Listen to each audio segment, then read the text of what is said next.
There was no G2G. Kenya government did not sign any contract with Saudi Arabia or the United Arab Emirates. Only the Ministry of Energy and Petroleum signed a deal with the state-owned petroleum companies in the Middle East. Why Ruto chose to characterize the deal as a G2G is the first red flag that points to mischief in this deal. We now know that the characterization of this deal as a G2G was meant to shield the three Kenyan companies from paying the 30% corporate tax. I will return to this matter later. 2. The shilling has continued to fall against the dollar. The cost of oil has not come down since the deal was signed. 4. The scarcity of the dollar has continued. 5. The landlocked countries that depend on us for oil are abandoning our pipeline because it has become too expensive. In other words, the deal has not addressed any of the problems Ruto said it would. When Ruto initiated this deal, the US dollar to the Kenya shilling exchange rate was 132. Today, 6 months later, it is Kenya shillings 159 to the dollar. The cost of fuel shot up significantly after the deal. Where have things moved from bad to worse since the deal was signed? Well, the deal was a scam for which we now demand full disclosure and full accountability. It is corrupt and rotten to the core. It is state capture by Mr. Ruto and company and a conspiracy against the country. Ruto's collapsing the country while feeding Kenyans on lullabies. Other than keeping the cost of oil permanently high in Kenya, the deal is costing the country dearly in terms of trade in petroleum with the landlocked neighbors. It is shrouded in deep secrecy. To date, only 2 documents have been made public. That is, the Master Framework Agreement with petroleum trading entities and the Open Tender System Modified Agreement with marketers. The Supplier Purchase Agreement between the Middle East oil firms and the hand-picked distributors in Kenya has never been seen. We challenge Mr. Ruto to publish this document. Nobody knows how Gulf Energy, Galana Oil Kenya Limited, and Oryx Energies Kenya Limited got nominated to handle local logistics. But the hand-picked distributors are selling oil to us at almost twice the price from bulk suppliers. These companies are also manipulating deliveries date ranges so that they can minimize on prices. We know that in August this year, 4 months after the deal, the government allowed Oryx Energies to sell oil at prices that had been inflated by 17%. In the Ruto deal, Oryx is a supplier of diesel to other oil marketing companies in the country. The excuse was to delay in discharging fuel at the jetty. This shady business model is being deployed by all the companies that were retained in the Ruto deal. They buy at low prices, delay discharging, then ask to be allowed to offload at higher prices, and the cost is passed on to the consumers. In the case of Oryx, It had bought the diesel at an average Platts price of $97.88.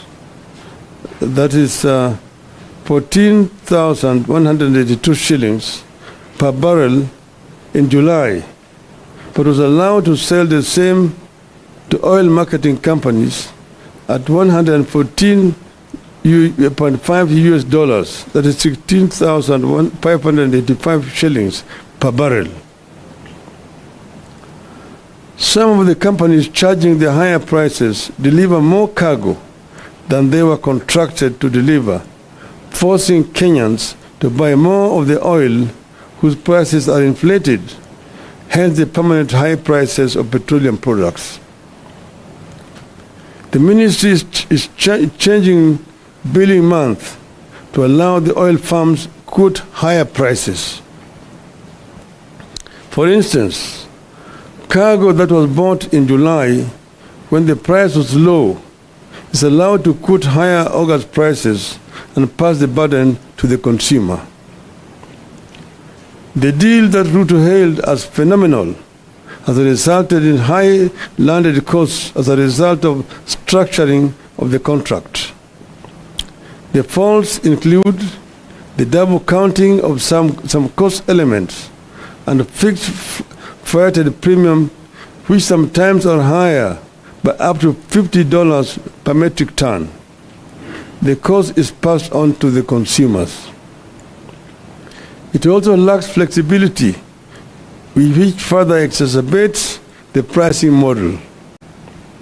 Uganda has announced that it will no longer purchase petroleum products from Kenya because middlemen have inflated prices by up to 59%, imposing too high a cost on consumers.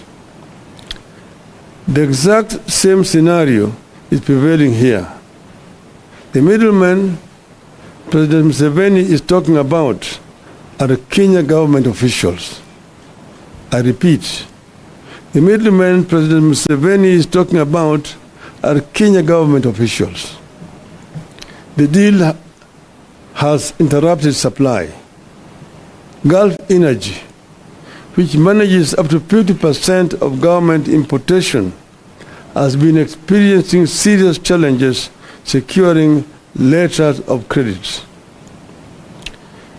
This is because the single bank that was picked to provide the letter of credit is struggling with big bad loans. Consequently, there's delay for clearance of importers to offload oil. Ships are queuing at sea for up to 18 days, awaiting a confirmation of a letter of credit in order to discharge, while the Kenya Pipeline Company goes without operations for days because there is nothing to process. Then the companies incur demurrage, which is transferred to the consumer.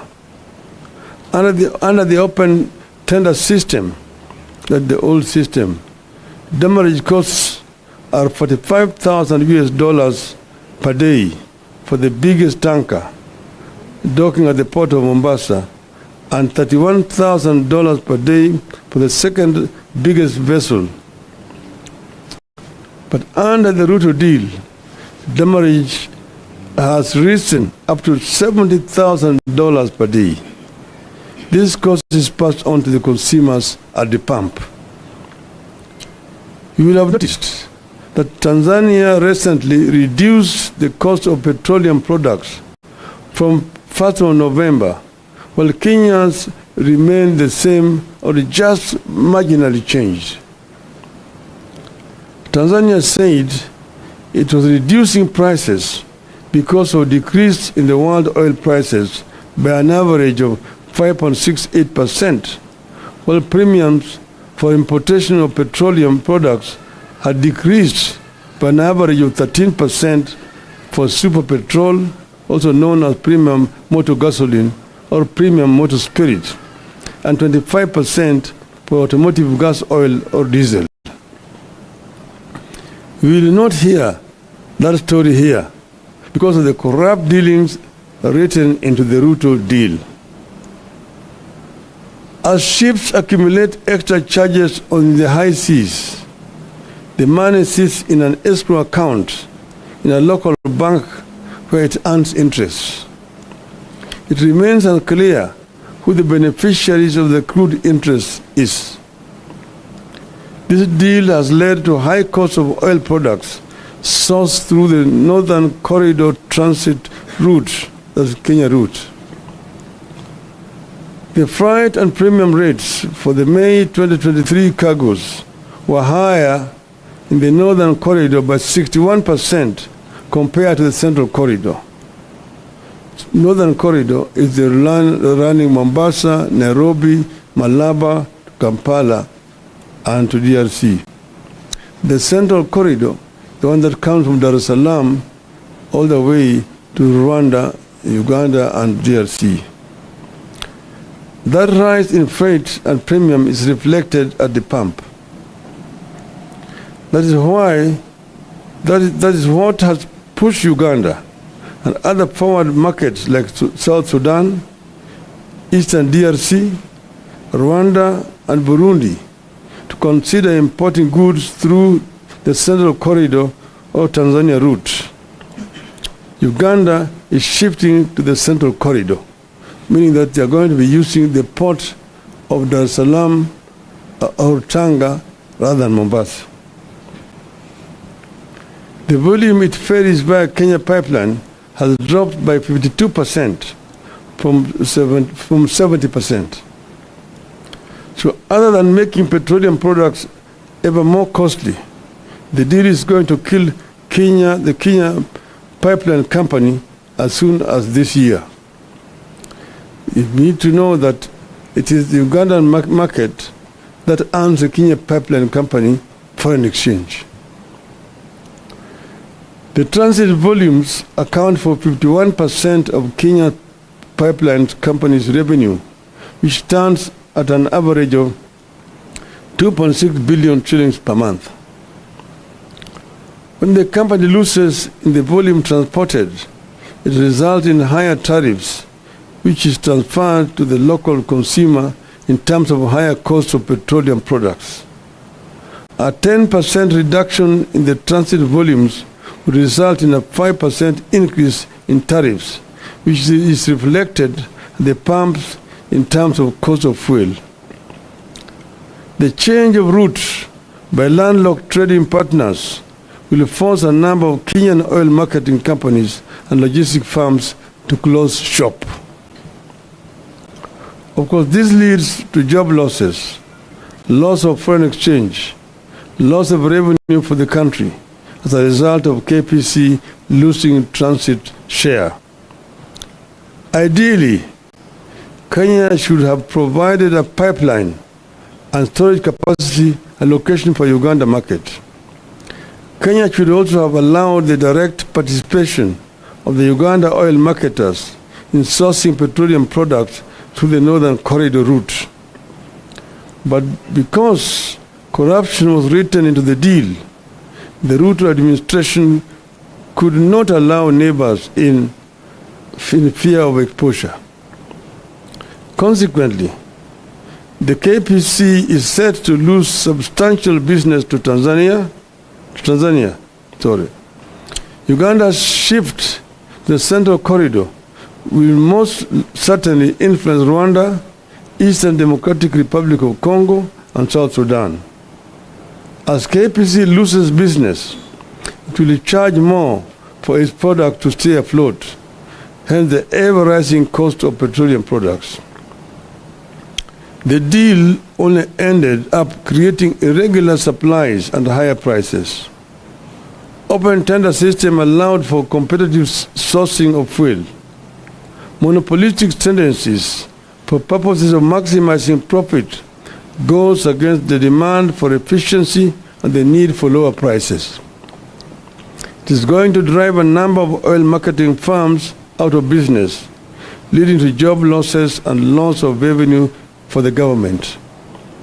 The deal that Ruto signed with the oil companies as excessively high freights and premiums compared to those witnessed in the open tender systems.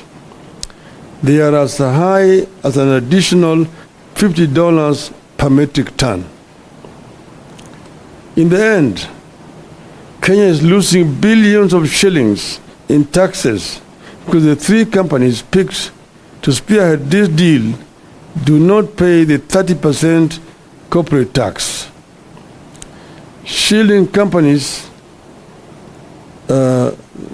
the three companies from this tax is the reason Ruto told Kenyans that it was a G2G deal. Your guess is as good as mine on who is pocketing the unpaid corporate tax. But the burden of the unpaid corporate tax is passed to Kenyans at the pump. Now, ladies and gentlemen, our stand as Azimio. 1. Ruto must immediately cancel the contract and revert to the open tender system, which ensured guaranteed supply of petroleum products. It has assigned responsibility to various players as opposed to the so-called G2G that is making Kenyans depend on inefficient and corrupt players. The open tender system was efficient, accountable, and competitive, and offered prices commensurate with the international pricing model. 2. The Ethics and Anti-Corruption Commission needs to move in, not to sanitize, but to get to the bottom of how and why we got into this deal and who is benefiting from it. 3. The men and women who came up with this self-serving deal must be surcharged and sacked. 4. The government must restore taxes to 8% from the 16% that came with the Finance Act. 5. The government must make public the so-called MOU between Kenya and Saudi Arabia and the United Arab Emirates. 6. The Ministry of Energy and Petroleum must make public the deal is signed with oil companies. 7. The Ministry of Energy and Petroleum must make public the supplier purchase agreement it signed with the oil companies. 8. The EACC and the Director of Criminal Investigations must investigate the tax compliance status and pricing model of the three oil companies.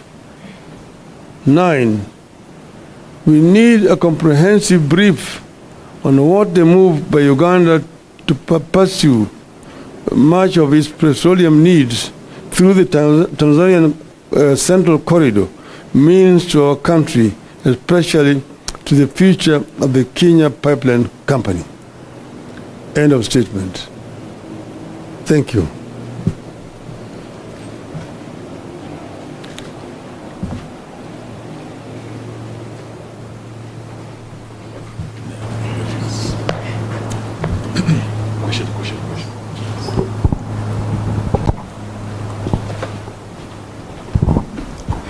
Labda kwa Kiswahili, Mheshimiwa Raila, katika siku za majuzi tumeona kama kuna mfanyabiashara tata ambaye anadai kwamba mafuta yake ambayo alileta ilinyakuliwa na serikali. Labda kwa mtazamo wako unaweza semaje kuhusiana na hayo? Kisha cha pili, where does this revelation of yours now put the ongoing national dialogue talks? Thank you. Yale ambayo yanafanyika, hiyo wafanyabiashara yenyewe inadhihirisha ukweli. Yale ni wale watu ambaye wametupautiana pamoja. Sasa mwingine anasema huyu hii shehena ni yangu, mwingine anasema hii shehena ni yangu. Wale pamoja. Hata wewe mwenyewe unaweza kushangaa yale ambayo yanafanyika. Mbona kama kuna shida mtu anashikwa usiku anafungwa macho? Kwa sababu gani? Kama jamaa hajaiba hajafanya chochote. Kama hata yeye ni mwizi, mbona ashuke mchana na apeleke mahakamani? Ni wao wezi wawili wanashikana peke yao. Upande mwingine, sisi tuko na washirika wetu ambao sisi tulituma kwa yale mazungumzo. Mmoja wao ndugu Eugene Wamalwa yuko hapa. Sisi tuliwaambia katika yale majadiliano kuna maneno ambayo sisi hatuwezi kuacha nje. Tuliweka masharti, atukuna maneno ambayo mpaka tupate suluhu, hasa yale ambayo yanahusu wananchi wenyewe. Kwa mfano, moja yao ni gharama ya maisha. Tumesema gharama ya maisha mpaka irudi chini. Hiyo ni moja ya masharti ya mazungumzo yetu. Ingine ni kuundwa kwa tume ya uchaguzi. 3 ni ukaguzi ya matokeo ya uchaguzi iliyopita. 4 ni mambo ya kutuingilia kwa vyama vingine vya kisiasa, kuheshima kwa vyama vya kisiasa. Yale ya masharti, lakini muhimu zaidi ni gharama ya maisha lazima irudi chini. Na wao wamesema vile inawezekana. Tumesema kwa mfano, ile ushuru waliweka kwa mafuta itolewe kutoka 16% irudishe pale ilivyokuwa 8%. Hiyo ni moja yao. Na kadhalika. So tumesema kama hawawezi kukubali basi haviendi. Tumesema kama hawawezi kukubali yale, hiyo tunasema hakuna mazungumzo, hakuna maafikiano.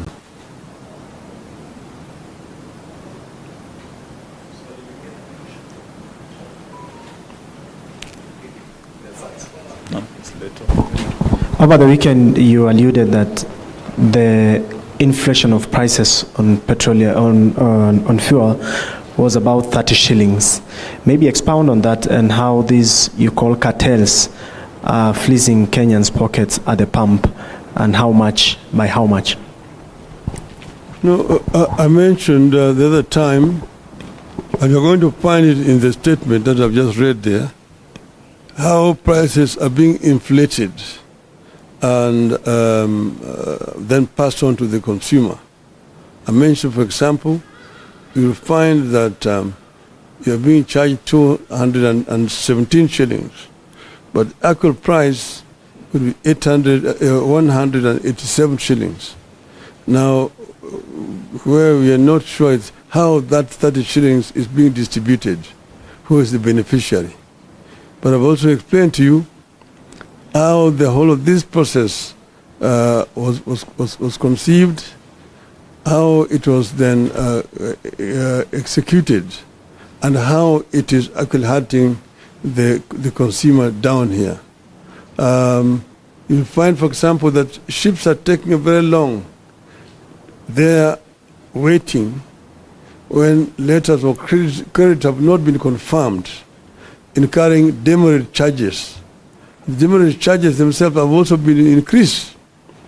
It used to be $45, $1,000 per day.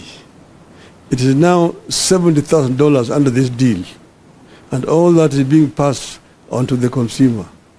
So what is happening here is a complete rip-off.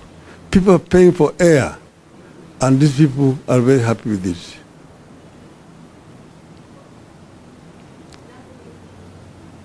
Langu ni ombi tu kama unaweza fafanua kwa lugha ya Kiswahili ujumbe wako kuhusiana na swala nzima la mafuta. Tumesema kwanza tuliambiwa ati hii mpango ni serikali na kwa serikali. Yaani ndio kwa Kiswahili inaitwa G2G, government to government. Lakini thibitisho iko hapa ya kwamba sio mpango ya serikali kwa serikali. Serikali ya Kenya hajaweka mkataba na serikali ya Saudi Arabia au ya Emirates. Hii ni kati ya wizara ya kawi yani ya Wakenya na makampuni, moja ya Emirates na ingine ya kule Saudia, moja inaitwa Aramco. Alafu sasa wao hapa makampuni mengine matatu wamepewa kandarasi. Hakuna mtu anajua vile hizo kandarasi lipewa. Manake zamani kulikuwa na kitu ambacho inaitwa open tender system. Mimi kama nilishakuwa waziri wa kawi wakati mwingine, chini yangu tulikuwa tunafanya makampuni yote ya kuuza mafuta walikuwa wanakubaliwa kushiriki kwenye tenda. Kufanya tenda, alafu unachukua yule ambaye kuna bei ya chini zaidi. Sasa hiyo kampuni ndio inapewa ruhusa ya kwenda kuleta mafuta na kuwauzia wale makampuni zingine hapa. Ikifika tena baada ya miezi mitatu, hiyo tenda nyingine inafanyika namna hiyo. Lakini sasa hiyo imetolewa. Sasa serikali ndio inanunua kutoka katika hizo makampuni mawili ya Saudia na ya Emirates, alafu inakuja kuuzia watu hapa. Lakini hata hakuna ubaya na hiyo. Kinafanyika ni kwamba katikati hapo wameweka vikwazo zingine, alafu ujanja zingine hapo ambayo wanazidisha naye bei. Kwa hivyo bei inakuwa juu zaidi kuliko kama ingekuwa inakuja under ile OTS system. Na hiyo bei yote inapitishwa kwa mwananchi. Mwananchi huko chini inabeba hiyo mzigo. Kwa sababu ya yote pale ambayo yao jamaa wanakula hapo katikati, hapa kuna hii panya ambayo inakula hapo katikati, hiyo ndio inasukumwa kwa wananchi hapa. Na kwa kila lita ambayo unanunua kuna shilingi 30 ambayo imewekwa zaidi juu yake. Na hiyo inakuliwa na hao watu katikati yao. Ndio tumemwambia Bwana Ruto, utuambie sisi hao watu ni kina nani? Na kwa hiyo unawajua, wewe ndio uliwaweka pale. Kwa sababu gani umeweka hao pale? Wananchi wanaumia hapa chini. Na swali Mheshimiwa Raila Odinga. Jina langu ni Sydney Chazima kutoka NTV. Swali la kwanza ni kuhusu tunamuita njeri wa mafuta. Sijui kama umesikia hilo swala kuhusu uagizaji wa mafuta kule Mombasa. Kuna meli ambayo imeshikwa ilikuwa na mafuta kuleta nchini. Je, mama huyu ni mmoja wapo ya wale watu ambao wanaongelea? Alafu swali la pili, tulimsikia Mheshimiwa Kalonzo Musyoka akisema hivi majuzi kwamba ikiwa mazungumzo ya uwiano kati ya Azimio na Kenya Kwanza hayataendelea mbele, basi mnaweza rejea katika maandamano. Je, hilo ni wazo sawia na lako? Kwanza hiyo swali ya pili, kwanza hawajamaliza. Hatutaki kuanza kutoa masharti sasa. Wakifika wakati ambao itakuwa wametofautiana kabisa, hakuna mafikiano, sisi wenyewe tutatoa taarifa yetu. Kwa hivyo wakati hii sitaki kutoa hata vitisho ingine. Itaonekana ya kwamba sisi tunatoa vitisho, manake hatutaki watu wawe na mafikiano. So bado tunawapatia fursa ya kuongea. Pili, hiyo mama mafuta, huyo mama mamona na unajua biashara ya mafuta, unajua gharama yake, pesa ambayo inatakikana ufanye biashara ya mafuta bilioni 17. Angalia sura yake kama